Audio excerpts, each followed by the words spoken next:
क्योंकि कल मैं तो खुद जगह पे मौजूद ही था जिस वक्त ये पूरा आंदोलन चल रहा था। उस वक्त मैंने जो देखा, एक तो कि जो हमें समझ में आ गया कि सज्जन जी वहां पर जितने लोग पहुंचे उसमें 3 तरह के लोग थे। पहले कौन थे? जो सीजेपी के सपोर्टर हैं, जो जुड़े हैं सोशल मीडिया के जरिए, या फिर जिनके अंदर सरकार के सिस्टम को लेकर किसी ना किसी मुद्दे को लेकर क्षोभ है, यानी कि गुस्से में है।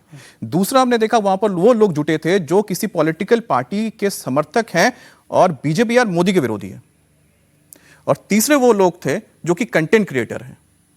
अब बात यह आती है कि 80% तो इसमें लोग वो थे ही नहीं ना।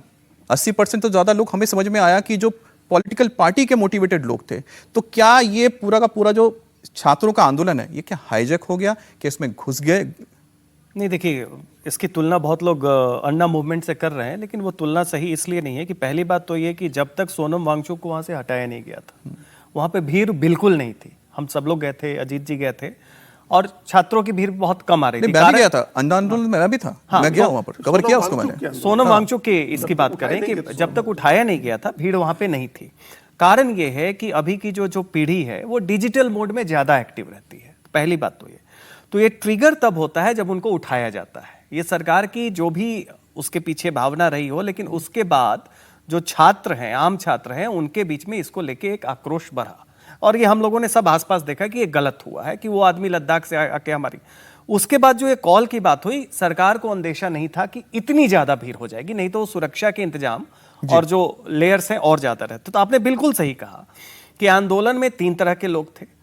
उसमें छात्र थे जो इस बात से काफी आहत थे कि एक व्यक्ति जो उनके लिए हंगर स्ट्राइक पे बैठा था उसे उठा के ले जाया गया, और उसके बाद जब भीड़ दिखी तो राजनीतिक पार्टी के सपोर्टर्स भी वहां पे आए, जो किसी भी आंदोलन के साथ स्वतः होता है, वो अन्ना आंदोलन के साथ हुआ।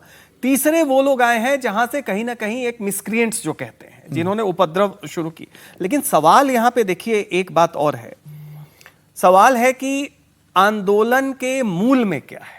मूल में अभी की जो पीढ़ी है 18 से 25 साल की, उसकी जो भावना है उसको आप ध्यान में रखेंगे, या उसमें जो उपद्रवी तत्व आके उन्होंने उसको हाईजैक करने या उसको विकृत रूप देने की कोशिश की, उस पे फोकस करके पूरे मूवमेंट और भावना को ही क्रिमिनलाइज कर देंगे।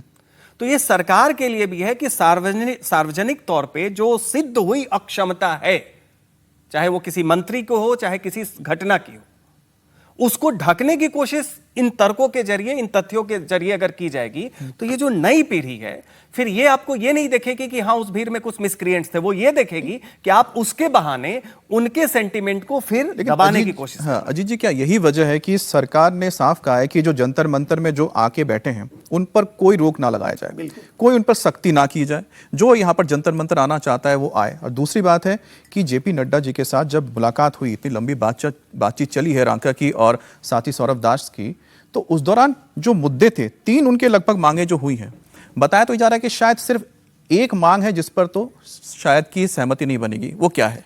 नहीं, वो धर्मेंद्र प्रधान की दूसरे की मांग है, उस पर सहमति नहीं बनेगी। सरकार से बांह मरोड़ के कोई आदमी ये नहीं करा सकता है कि आप अपने मंत्री का इस्तीफा कराइए। और देखिए, वैसे भी इस्तीफा अमित जी एक नैतिकता का मामला होता है। एक अंदर से भावना आनी चाहिए कि ये काम ठीक नहीं हुआ, हम इस्तीफा दे देंगे। रेल दुर्घटना पर लाल बहादुर शास्त्री ने भी इस्तीफा दिया था, नीतीश कुमार ने भी इस्तीफा दिया था, किसी ने लिया नहीं था उनसे इस्तीफा। ये तो एक नैतिकता की बात होती है, आपकी, हमारी और किसी भी व्यक्ति की नैतिक। ये गलती हुई तो हम गलती स्वीकार करें, एक वो भाव होता है। इस्तीफा जबरदस्ती लेके भी कुछ हासिल नहीं होना है। और ये मानिए वही एक मांग है जिस पर सरकार नहीं तैयार हो। सरकार सोनम वांगचुक अगर उनको उनकी सेहत इजाजत देती है, डॉक्टर कहते हैं, तो आज लेके बिठा दे। अच्छा और जी, मुआवजा भी देने में सरकार को कोई दिक्कत नहीं। इस बीच एक बड़ी खबर आ रही है, जरा दर्शकों को हम बता देते हैं। संसद कूच हिंसा मामले में 4 एफआईआर दर्ज हुई है। बिना अनुमति ड्रोन उड़ाने के मामले में एफआईआर हुआ है। हिंसा की साजिश के आरोप में दूसरी एफआईआर हुई है। तीसरी और चौथी एफआईआर में पुलिस कर्मियों से मारपीट का जिक्र है। तो 4 एफआईआर दर्ज हो चुकी हैं, जिसमें एक है बिना इजाजत के ड्रोन उड़ाना, दूसरा है कि हिंसा की साजिश करना, और चौथी और तीसरे एफआईआर में पुलिस कर्मियों से मारपीट का जिक्र किया गया है। और हमारे साथ अनामिका जुड़ गई हैं। अनामिका, आपके पास और क्या जानकारी आ रही है? किस तरह से कल पुलिस को टारगेट करने के लिए कहां-कहां पर क्या साजिश की गई थी? बिल्कुल अमित, इस समय हम जंतर मंतर पे मौजूद हैं और आपको ये अपडेट दे दें कि सीजेपी का जो मंच है उसे दोबारा बनाने की जो कोशिश है वो इस समय हो रही है। छत को दुरुस्त कर लिया गया है, टेबल लगा ली गई हैं और जो तस्वीरें हैं वो दोबारा से रख दी गई है, मंच को दुरुस्त कर लिया है, साफ कर लिया है।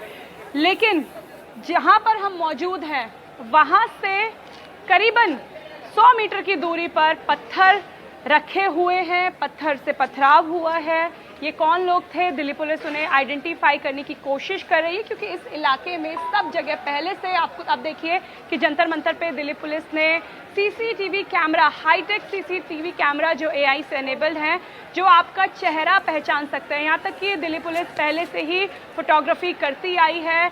जो भी लोग जंतर मंतर आके वीडियो बना रहे हैं उनकी वीडियोग्राफी हुई थी, उनकी फोटो ली गई थी ताकि उनके चेहरे, क्योंकि दिल्ली पुलिस को शायद ये अंदेशा था कि इस तरीके से कुछ अगर हिंसा हुई तो दिल्ली पुलिस आगे कार्रवाई कर सके, कार्रवाई करने में आसानी हो, क्योंकि सोशल मीडिया पे कई नैरेटिव चल रहे थे। कई बार ये कहा गया था कि नेपाल जैसी सिचुएशन क्रिएट करनी है, लेकिन अभिजीत दीपके ने कहा था कि पीसफुल प्रदर्शन होना चाहिए। लेकिन इस इलाके से थोड़ी ही दूरी पे कई जगह ऐसे पॉइंट बनाए गए जहां पे पत्थर इकट्ठा किए गए और फिर जब समय दिखा तो उन्हें तोड़कर, उन्हें फोड़कर दिल्ली पुलिस पर अटैक किया गया।